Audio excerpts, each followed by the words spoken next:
What would the candidates do about the fact that the graveyard is running out and no proposals have taken place to actually do something about it? We're told that there are 18 months left and local Nairn people can't buy a lair in Nairn.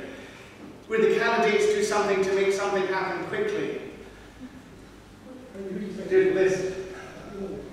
Michael, it's actually my screen. Well, to be quite honest, I've got my layer booked up at the cemetery, so can I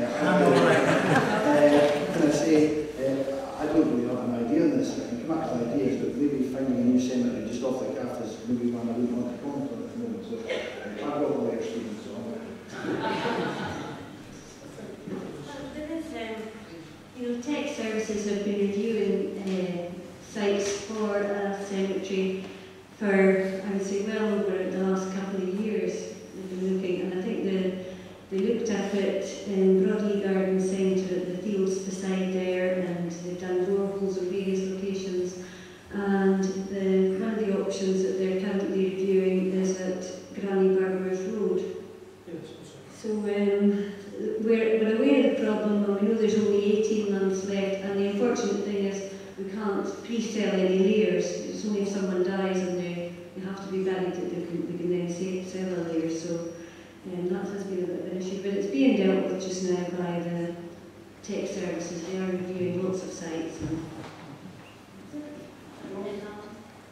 you want to say something? Just very briefly, I mean, clearly it's just one of these essential things that you would expect the council to have an order, and it's reassuring to know that something will happen there. In terms of just talking to people, I think there's a preference. I think for the the Granny Barber adjacent to the current cemetery anyway. But I think it's exactly the kind of issue when it comes up. When this proposal would be good to have a couple of options, and it would be good to get the views of community councils in terms of what local people feel about the 2-3 options and take a decision from there.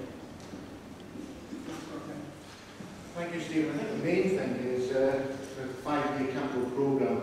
I believe Tech Services, as this is alluded to, has made plans for this, but time is running out, and heaven forbid the situation arises where there are no plots available, and you have to start looking for plots elsewhere, possibly in Inverness or Croy.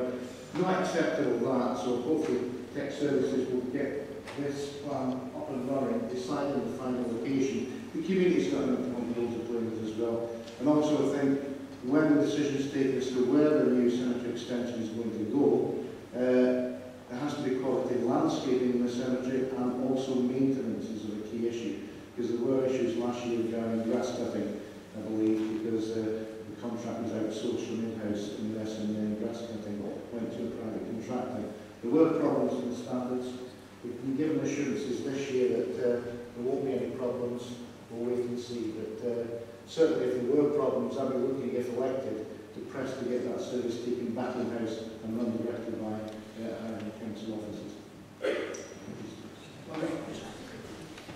Just quickly, I actually put this in the bottom of my leaflet just to get people talking and get people thinking about the future rather than sort of just looking at the leaflet and just see how many people actually read it. The position is they are looking at a plan for a new cemetery.